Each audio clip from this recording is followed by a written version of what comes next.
하나님 말씀 함께 봉독하겠습니다. 사무엘상 9장 1절에서 8절입니다. 사무엘상 9장 1절에서 8절 말씀 저희들이 한 줄씩 교독하겠습니다.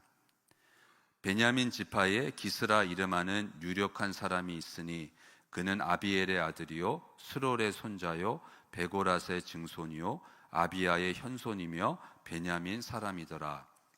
기스에게 아들이 있으니 그의 이름은 사울이요 준수한 소년이라. 이스라엘 자손 중에 그보다 더 준수한 자가 없고 키는 모든 백성보다 어깨 위만큼 더 컸더라. 사울의 아버지 기스가 암나기들을 잃고 그의 아들 사울에게 이르되 너는 일어나 한 사환을 데리고 가서 암나기들을 찾으라 하매 그가 에브라임 산지와 살리사 땅으로 두루 다녀보았으나 찾지 못하고 사알림 땅으로 두루 다녀보았으나 그곳에는 없었고 베냐민 사람의 땅으로 두루 다녀보았으나 찾지 못하니라.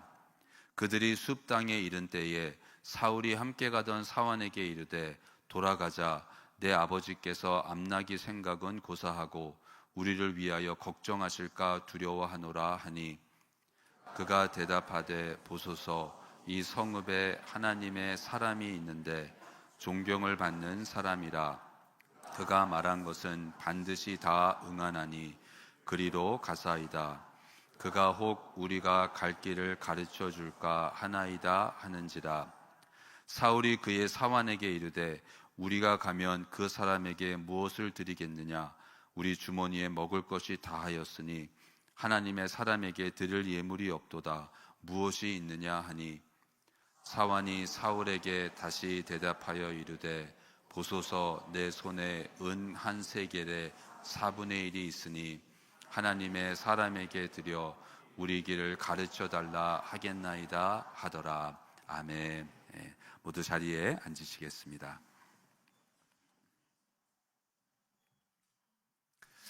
사울은 정말 괜찮은 사람이었습니다. 많은 포텐셜이 있었고 모든 조건을 갖추고 있는 꽉 찬 사람이었습니다.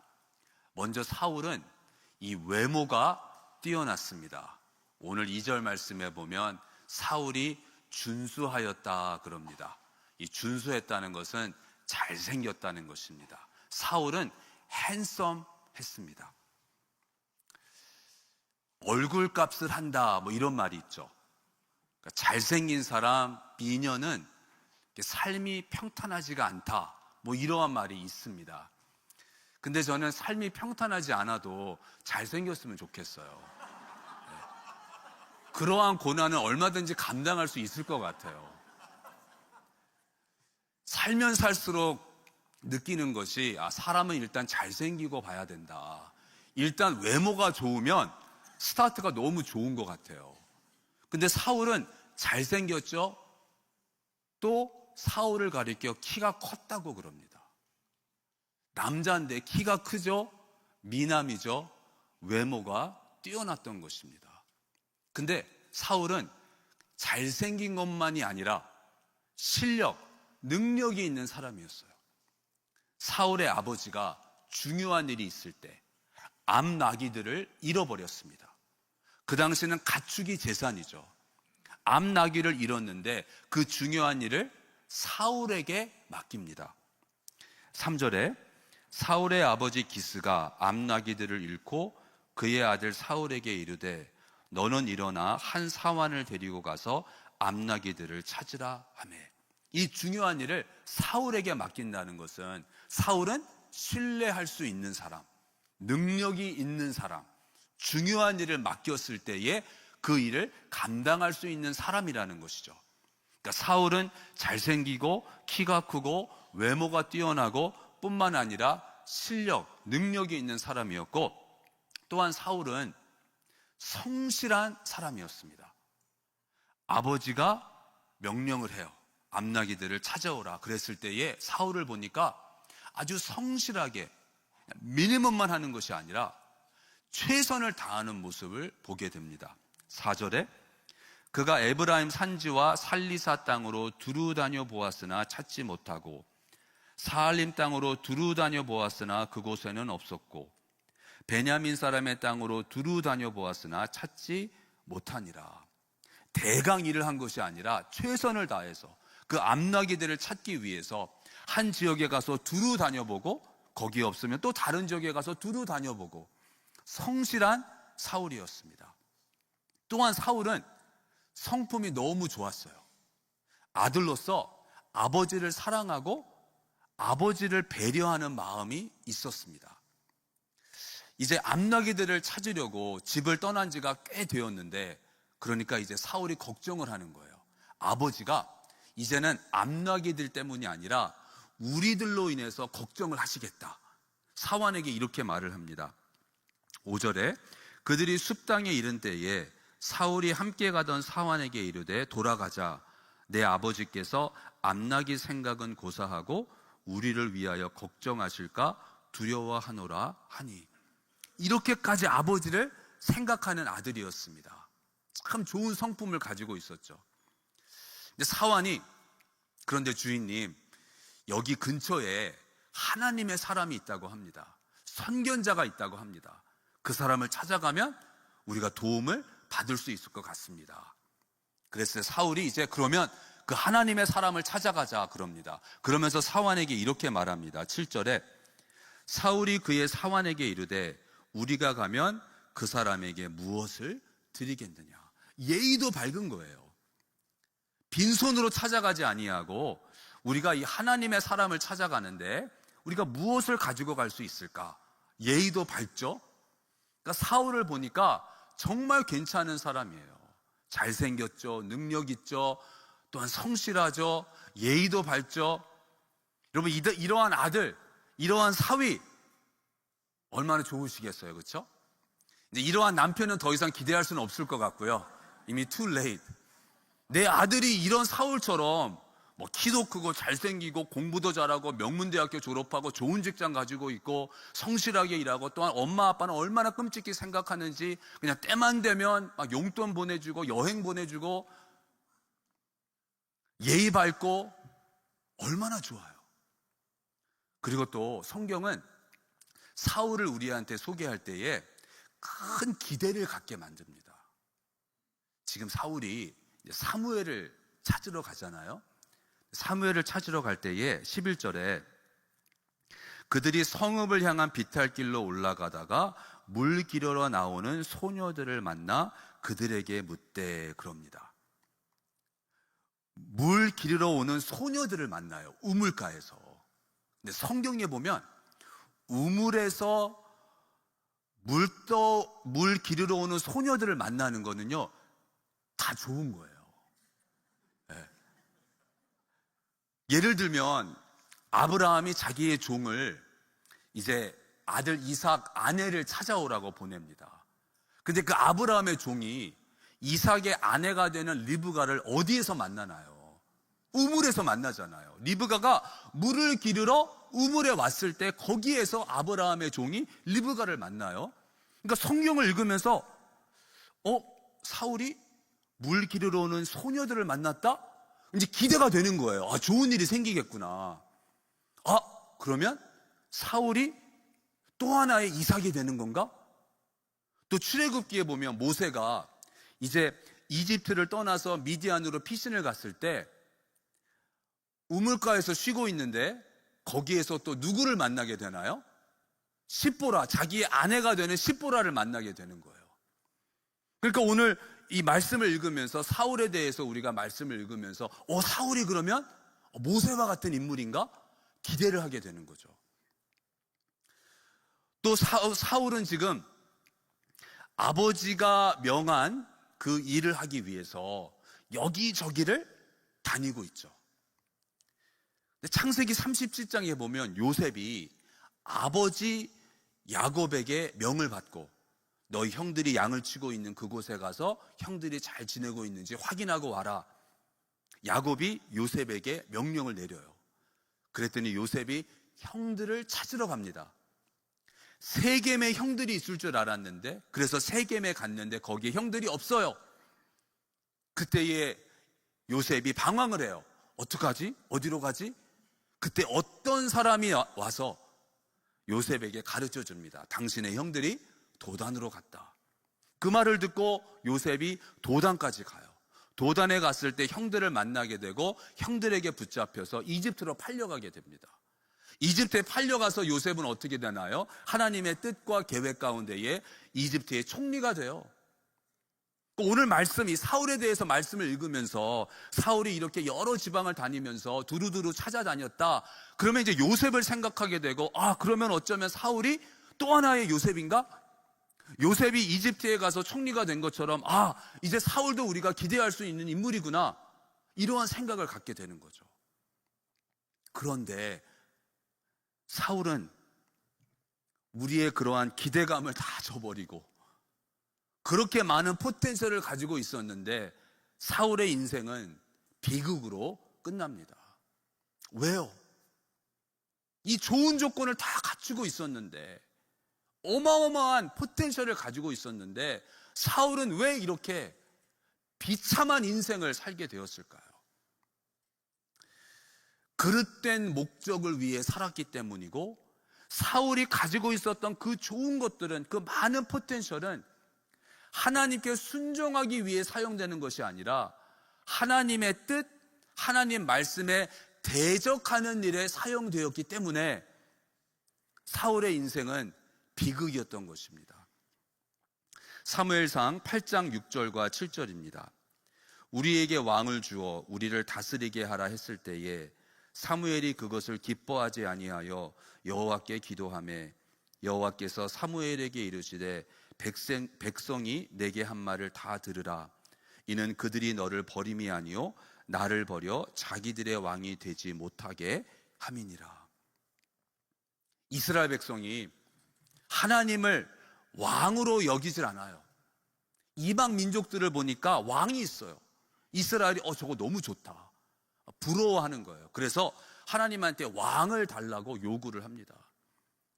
그렇게 하는 이스라엘 백성을 보면서 사무엘은 너무 마음이 아프고 속상한 거예요. 하나님이 우리 왕이신데 이 백성은 왜 왕을 달라고 하는 것일까? 하나님이 우리 왕이신데. 사무엘이 막 속상해요. 그랬더니 하나님이 그 사무엘에게 말씀을 하시는 거예요. 너무 속상해하지 마. 왜냐하면 이스라엘 백성은 너를 버린 것이 아니라 이스라엘 백성은 하나님이 되는 나를 버린 것이다. 그러니까 이스라엘의 왕이 세워진다는 것은 하나님의 뜻을 거역하는, 하나님의 마음에 상처를 주는 일이 되는 거죠. 근데 백성이 하도 원하니까 하나님께서 이스라엘 백성에게 왕을 주시는 거예요. 근데 그 왕이 사울이에요. 그래서 사울의 인생은 비극인 것입니다. 그 좋은 것들을 가지고 하나님을 위해서 사용한 것이 아니라 하나님의 마음을 슬프게 하는, 이스라엘 백성이 하나님을 버리는 그 일에 사울의 그 포텐셜이 사용이 된 거예요.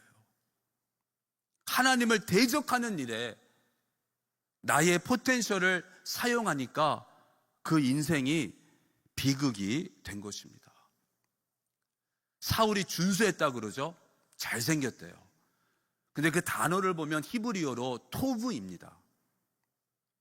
이번 히브리어로 이제 이스라엘에 가게 되면 굿모닝, 사람을 만나면 아침 인사를 하잖아요. 굿모닝 그러잖아요. 근데 히브리어로 굿모닝이 뭐냐 하면 보켈 토브예요. 토브는 굿이에요. 좋다는 거예요. 그 단어가 어디에서 나오는가? 창세기 1장에 하나님이 천지를 창조하시고 하나님 보시기에 좋았더라. 토브. 그러니까 사울은 잘생긴 정도가 아니라 하나님이 보셨을 때에도 토브예요. 굿이에요.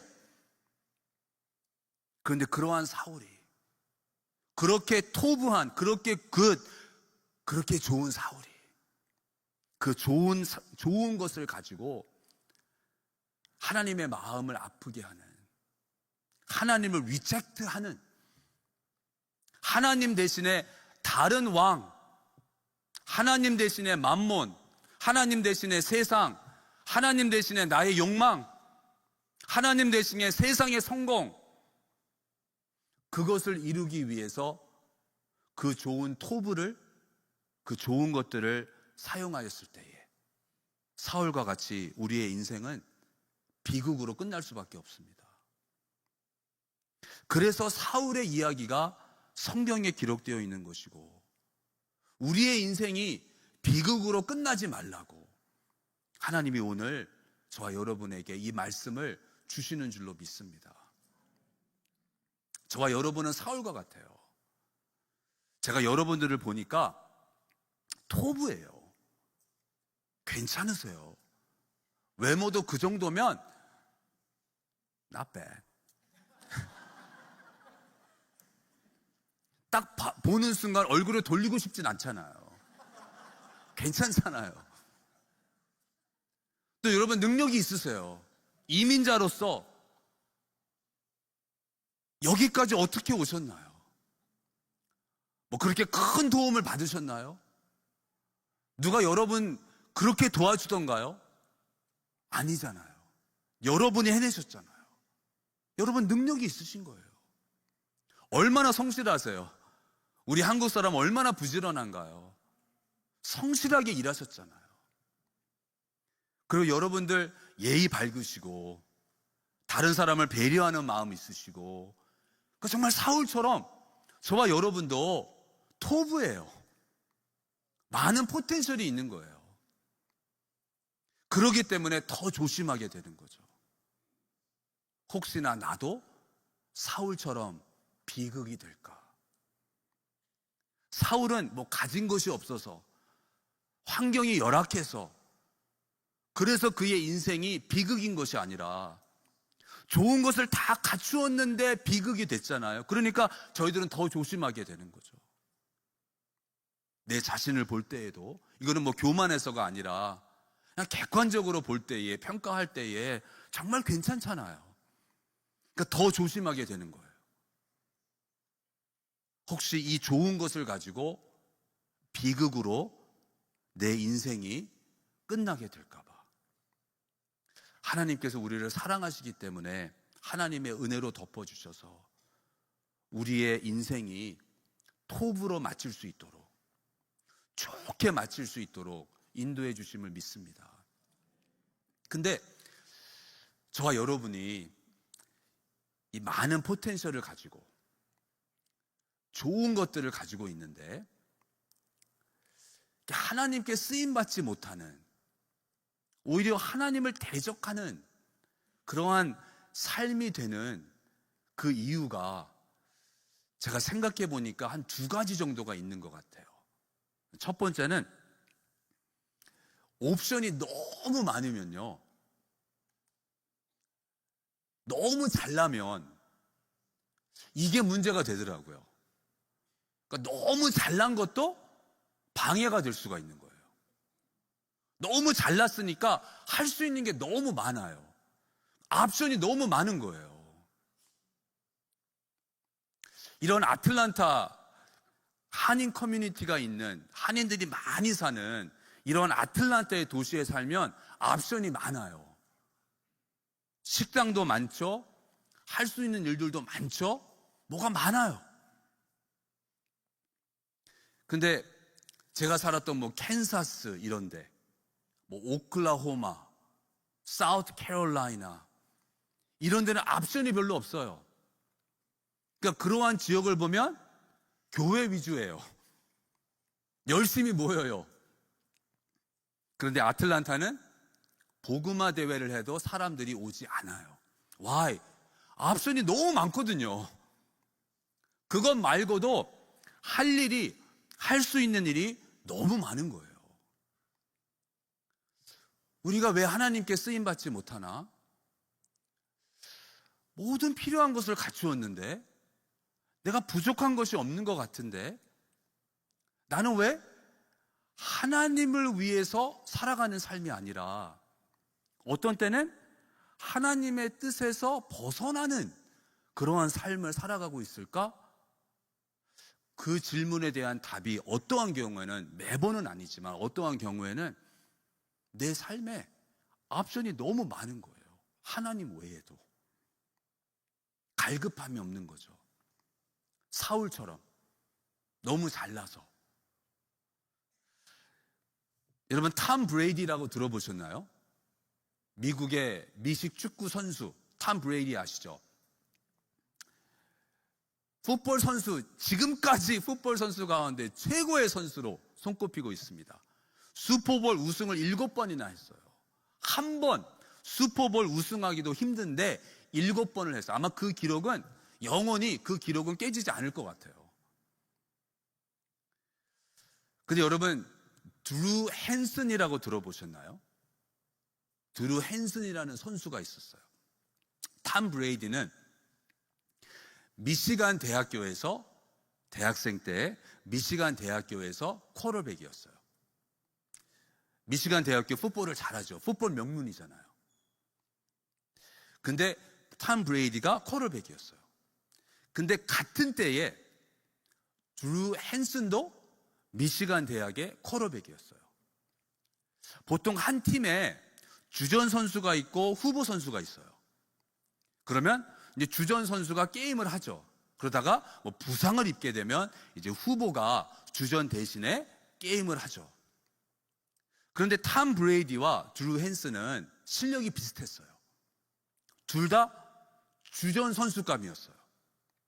그래서 미시간 대학에서는 이 두 선수가 쿼터백이었을 때에 둘 다 주전 선수로서 예를 들면 게임을 할 때에 퍼스트 쿼터는 탐 브레이디가 하고 세컨드 쿼터는 드루 헨슨이 하고 이렇게 했던 거예요. 이제 대학을 졸업하고 탐 브레이디는 풋볼 선수가 됐어요. 프로 선수가 됐어요. 근데 드루 헨슨은 풋볼만 잘하는 게 아니라 야구를 또 잘했어요.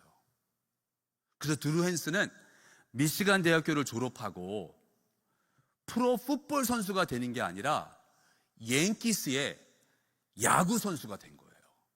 야구도 잘하니까 프로로 뛸 수 있을 정도의 실력을 가지고 있었던 거예요. 그래서 야구 선수로 몇 년을 뛰었어요. 그런데 별 볼 일이 없었어. 그래서 몇 년이 지난 후에 드루 헨슨이 다시 풋볼 쿼터백이 됐어요. 몇 년 동안 풋볼을 안 했잖아요. 야구 선수로 뛰었잖아요. 몇 년이 지났는데도 프로 풋볼 선수로서 쿼터백으로 뛸 수가 있었던 거예요. 그래서 드루 헨슨은 나중에 달라스 카우보이스 쿼터백으로 뛰었어요. 근데 왜 여러분들은 드루 헨슨을 모르세요? 예? 풋볼도 잘하고 야구도 잘하는 왜 이 드루 헨슨을 모르세요? 탐 브레이디는 아시면서. 탐 브레이디는 풋볼만 잘했어요. 탐 브레이디 보면요, 이 뛸 때 보면 좀 멍성해요. 이렇게 좀 운동신경이 떨어지는 것 같아. 탐 브레이디는 오직 풋볼만 잘했어. 드루 헨슨은 풋볼도 잘하고 야구도 잘하고 앞설이 너무 많았어요. 그러니까 이것도 아니고 저것도 아니고 두 주인을 섬기려다 보니까 성경에서 우리에게 말씀하죠. 두 주인을 섬길 수 없다고. 그러니까 우리의 인생이 사울처럼 비극으로 끝날 수 있는 위험은 무엇인가요? 내가 두 주인을 섬기는 뭐가 너무 많은 거예요. 하는 일도 많고 할 수 있는 일도 많고 그러니까 하나님께 드릴 시간도 부족하고 나의 생각 이것도 막 나누어지게 되는 거죠. 또 한 가지 이유를 생각해 보니까 그냥 잠재력으로 인생이 끝날 때 그게 비극인 것 같습니다. 많은 포텐셜을 가지고 있었는데 그냥 포텐셜이었을 뿐 잠재력이었을 뿐 아무것도 이루어지지가 않은 거예요. 저도 이제 60을 바라보고 있습니다. 그래서 그런지 요 근래에는 주변에 있는 목사님들한테 몇 명한테 그러한 말을 들었어요. 최 목사님은요 정말 좋은 큰 형 같아요. 제가 그러한 말을 들으면서 나도 이제는 이러한 말 들을 나이가 됐구나. 한때는 내가 막내였는데. 그러면서 20대, 30대에 정말 포텐셜이 많다. 그러한 말을 많이 들었어요. 잘난 척 하는 게 아니라 여러분, 그냥 팩트를 말씀드리는 거예요. 포텐셜이 많다. 그러다가 60을 바라보게 되었습니다. 요즘에 제 자신을 보면서 20대, 30대에 그렇게 포텐셜이 많다고 했는데 내가 과연 그 포텐셜을 얼마만큼 사용하였는가? 하나님을 위해서 내가 얼마만큼 부끄러운 거예요. 낭비한 게 너무 많은 것 같아. 포텐셜이었을 뿐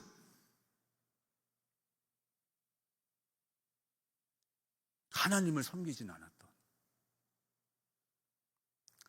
요한복음 9장 4절 말씀, 예수님이 하시는 말씀입니다. 우리 함께 읽겠습니다. 때가 아직 낮음에 나를 보내신 이의 일을 우리가 하여야 하리라. 밤이 오리니 그때는 아무도 일할 수 없느니라. 일할 수 없는 밤이 온다는 것입니다. 이거는 꼭 나이? 그건 아닌 것 같아요. 근데 저희들의 삶에 반드시 여러분 too late 그러한 시간이 온다는 거예요. 내가 아무리 원해도 할 수 없는 때가 온다는 것입니다. 내가 이 정도의 포텐셜을 가지고 있었지만 이제는 더 이상 그 포텐셜을 사용할 수 없는 그때가 반드시 온다는 것입니다. 늘 우리는 해야지. 이 정도 나이가 되면, 비즈니스가 이 정도 되면, 내 자녀가 이 정도 되면 그때 해야지.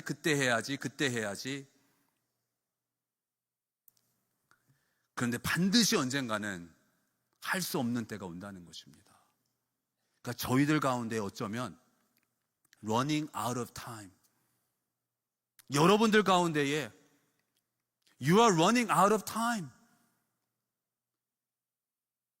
해야지 하면서 1년 지나고 2년 지나고 5년 지나고 10년이 지나면서 you're running out of time. 그러면서 우리의 인생이 비극이 될 수가 있는 거죠. 그런데 하나님의 은혜로만, 그래서 우리는 하나님의 은혜를 간구하고 사모하는 것입니다. 내 인생이 비극이 되지 않도록. 포텐셜로만 끝나는 것이 아니라 실질적으로 하나님을 섬기며 하나님께서 착하고 충성된 종아 수고하였다, 잘하였다, 하나님께 칭찬받는 그러한 삶이 되기 위해서, 하나님이 또한 그것을 원하시기 때문에 하나님의 은혜로 우리를 덮어주시면서 우리로 하여금 두 주인을 섬기지 못하도록, 너무나 앞선이 많으면 어떤 때는 그 앞선을 하나님께서 가져가시는 거예요. 그게 하나님의 은혜예요. 잠재력으로만 끝나지 않도록 어떤 때는 상황적으로 몰고 가시는 거죠. 내가 사실은 이 일을 5년 후에 하려고 했는데 갑자기 이 일을 하지 않을 수 없는 상황으로 하나님이 몰고 가실 때가 있는 거예요. 그게 하나님의 은혜예요. 주중에 볼리비아 선교를 다녀왔습니다. 이번 선교의 주요 사역은 안경 사역이었습니다. 이번에는 특히 저희 교회만 간 것이 아니라 연합장로교회, 한인교회, 섬기는 교회 등등 해서 이렇게 같이 선교를 간 거예요. 그런데 이번에 선교를 가신 분들 대부분이 은퇴를 하신 분들이었어요. 60대 후반, 70대, 그리고 특히 이번 선교팀장, 이 안경사역 그 팀장 장로님은 80이 넘으신 분이세요. 대부분 다 은퇴하신, 나이가 좀 있으신 분들이세요. 그래서 중고등부와 단기 선교를 갔을 때에는 들을 수 없었던 그러한 소리를 듣게 되었어요. 이동을 할 때마다 이제 버스를 타고 이동을 하잖아요. 팀 버스를 타고. 그러면 버스를 탈 때, 버스에서 내릴 때 아이고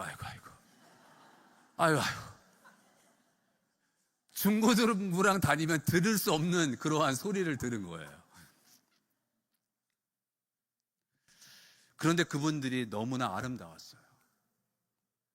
나이가 들었지만 그 거만을 해주고 그들의 그 도수에 맞는 안경을 주고 어떤 때는 이렇게 껴안으면서 기도도 해주고 스케줄이 아주 빡셌습니다, 여러분. 힘들죠. 피곤해요. 그런데 그 피곤함은, 그 힘든 것은 의미가 있는, 가치가 있는 피곤함이죠. 그냥 내가 하고 싶은 거, 그냥 내가 즐기는 일, 실컷 놀다가 피곤한 것과 차이가 있는 거죠. 실컷 놀고 와서 피곤한 것과 이건 다른 것입니다. 제가 보니까 안경 사역 너무 좋은 것 같아요. 나이 드신 분들도 하실 수 있어요. 교육을 받으시고 그러면 거만을 해줄 수가 있는 거예요. 필요한 사람들이 얼마나 많은지 몰라요.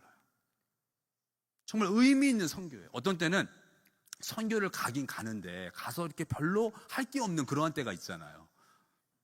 근데 안경 사역은 그렇지가 않은 거예요. 하루 종일 그러면서 보람을 느낄 수가 있는 거예요. 저는 이번에 우리 안경 사역을 할 때 저는 그 교육을 안 받았으니까 뭐 쓸모가 없어요. 할 수 있는 게 없어. 그래서 이제 여러 스테이션이 있어요. 이렇게 거만 받고 그러면 이제 또 저기 가면은 거기에 맞는 이제 안경을 주고, 그리고 이제 맨 마지막 스테이션이 이제 기도를 해주는, 또 이렇게 전도지를 가지고 전도도 하고 이제 기도를 해주는 그러한 스테이션이에요. 그럼 거기에는 저랑 연합장로교회 손종원 목사님이 이제 거기에서 이제 그분들을 위해 기도를 해주는 거예요. 근데 한 10살쯤 된 남자아이가 있는데 이제 그날 와가지고 거만을 받고 자기 눈에 맞는 안경을 받은 거예요. 그래서 그 안경을 이제 그 안경 닦는 그런 그 손수건에 이렇게 싸서 그 안경을 주었더니 그 아이가 그 안경을 이 두 손으로 이렇게 들고 기도받으러 온 거예요. 기도를 해주는 동안에도 계속 그 안경, 얼마나, 그리고 막 이렇게 얼굴이 이렇게 계속 웃는 거예요. 막 좋아서. 그 안경 두 손으로 이렇게 참 그거를 제가 보면서, 하나님, 우리 프라무스 교회 이러한 사역을 해야 되겠네요. 하나님이 참 좋은 길을 열어주신 것 같아요. 이 안경 사역은 그냥 1년 내내 어디에 가서든지 할 수가 있는 거예요.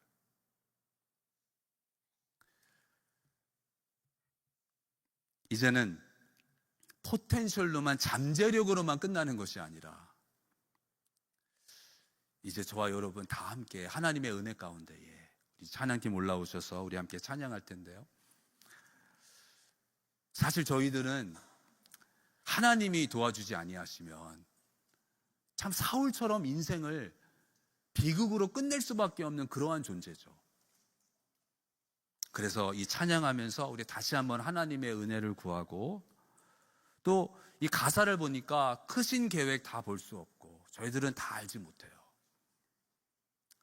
하나님께서 왜 이것을 가져가셨을까? 이해가 안 될 때가 있어요. 그런데 나중에 보면 알게 돼요. 하나님이 왜 나에게 이러한 고난을 허락하실까? 이해가 안 될 때가 있죠. 근데 하나님의 크신 계획 가운데 우리의 인생이 비극으로 마치지 않도록, 그래서 참된 평안과 위로 내게 주시는 주 예수 그리스도밖에 없는 거예요. 근데 참된 평안과 위로가 무엇일까요, 여러분? 내 삶이 가치가 있다는 거. 내 삶이 무의미한 것이 아니라, 헛된 수고, 헛된 고난, 헛된 피곤함, 헛된 고생이 아니라, 내 삶이 헛된 것이 아니라, 무의미한 것이 아니라 가치가 있는 삶이라는, 하나님께서 보시면서 토부하실 수 있는, 타실 수 있는 그러한 삶이라는, 그게 참된 평안과 위로가 되겠죠. 그는 예수님밖에 주실 수 없습니다. 그 예수님께서 우리의 삶을 주관하시고 인도하실 때에 저희들은 비극으로 마치는 것이 아니라 하나님 보시기에 좋았더라, 톱으로 마치게 될 줄로 믿습니다. 우리 함께 또 고백하는 마음으로, 기도하는 마음으로 함께 찬양하겠습니다.